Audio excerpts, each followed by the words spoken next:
Coach Drew, can you get us started with some comments about your team? Well, first and foremost, it's a great day. Today's my birthday, and I was born in Kansas City. My dad coached at Lee Summit High School back in the day. Extremely blessed to be a part of the best conference in college basketball the last 4 years.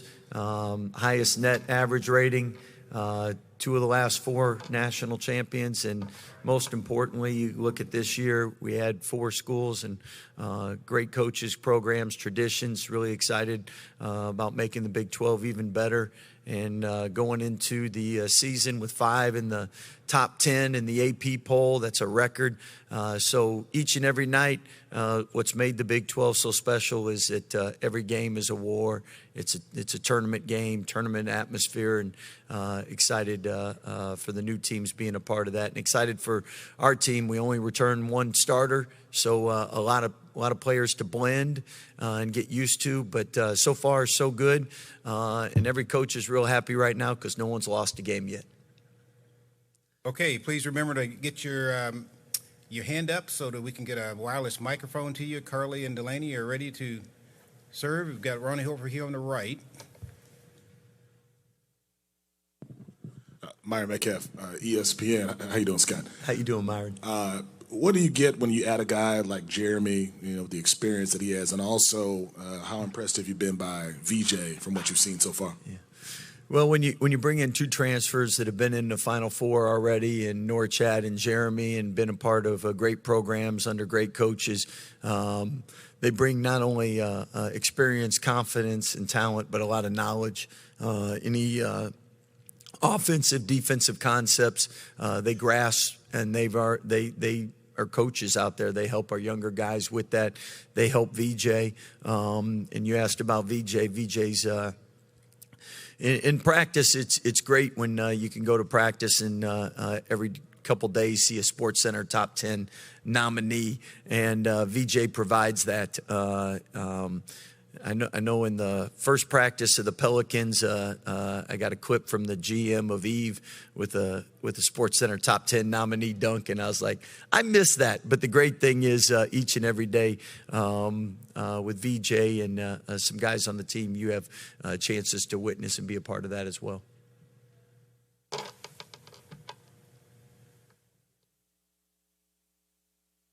So we won and done. I like that. About that there we go. We've got one here on the 3rd row in the middle, and we also got one on the front row. Let's start with the one on the 3rd row here in the middle. Yeah, Scott, Kevin Sweeney, Sports Illustrated. Curious, when you're balancing grad transfers in from winning programs and 5-star recruits, is that the vision for the future of how you want to build a roster, or just what came together this spring?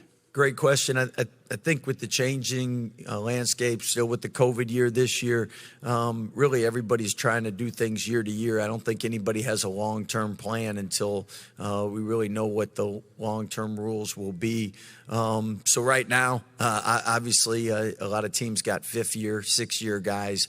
If you have all freshmen, it really puts you at a disadvantage. So you have to have a good blend, and we feel we have that this year, and a lot of programs have that as well, and especially in the Big 12, and that's why you have so many ranked to start the season. Go here to the front row in the middle. Coach Matthew Postons, Heartland College Sports. Wanted to ask about Langston. Sounds like he got cleared. How close is he being able to contribute, and what are you hoping for him as far as his role this year? Yeah, so Langston, extremely excited to have him back in practice, and he's still not doing everything in practice, but he's doing most of it now, and he's somebody that your heart goes out to. He's overcome a lot. From an ACL to an eye injury to a ankle surgery, but he's had a great attitude, great work ethic, and it'll take him still a couple weeks to get caught up to speed, but hopefully by conference he'll be used to everything. And why I say that is he's doing well, but it takes time to blend him with the new players that have been playing together since the summertime already and have developed some chemistry.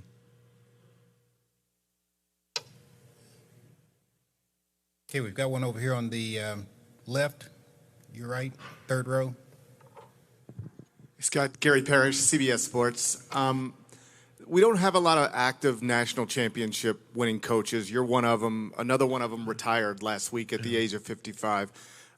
Tony Bennett more or less stated that he'd just grown uncomfortable with where the sport had gone and as it pertains to name, image, and likeness and unlimited transfer waivers. I just wonder what you thought when you saw somebody relatively young walk away from college basketball. Well, Tony's a longtime family friend. When he played at Wisconsin Green Bay and my dad coached at Valparaiso University, we got to know the Bennetts really well and have been great friends ever since.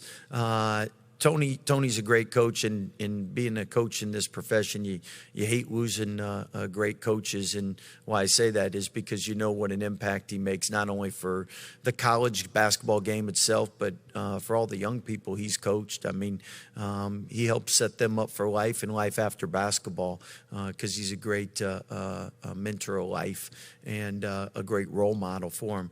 At the same time, I mean, in any profession, there's always going to be change, and we've just had an enormous amount in the last couple of years. And I think human nature is we all prefer more certainty than uncertainty.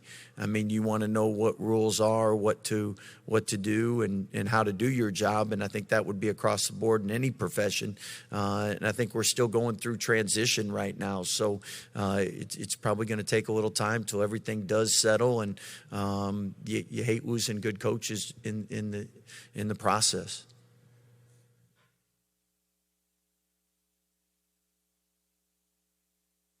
Okay, let's go over here on the right, fourth row from the front. Scott, with realignment, there are a lot of coaches talking about preparing for the additional travel. Have you had any concerns about that with the expansion this league has seen over the last couple of years? Yeah, that's another great question. I think we're all learning a little bit from football and just how hard it is to win in other time zones. And in basketball, when you're playing 2 games a week, that makes it even tougher. And I think, again, this year we'll all try to go in with what we think will work, and then we'll probably all make adjustments. And next year when you ask this question, we'll have some better information to give you. But we're blessed because a lot of us travel by charter, and that makes it obviously easier. But I don't care what age you are, getting back at 4 a.m. is not easy, especially if you want student athletes to get up and go to class and you get up and go to work. I mean, we preach 7-8 hours sleep, and you're not going to get that. And that's the reality.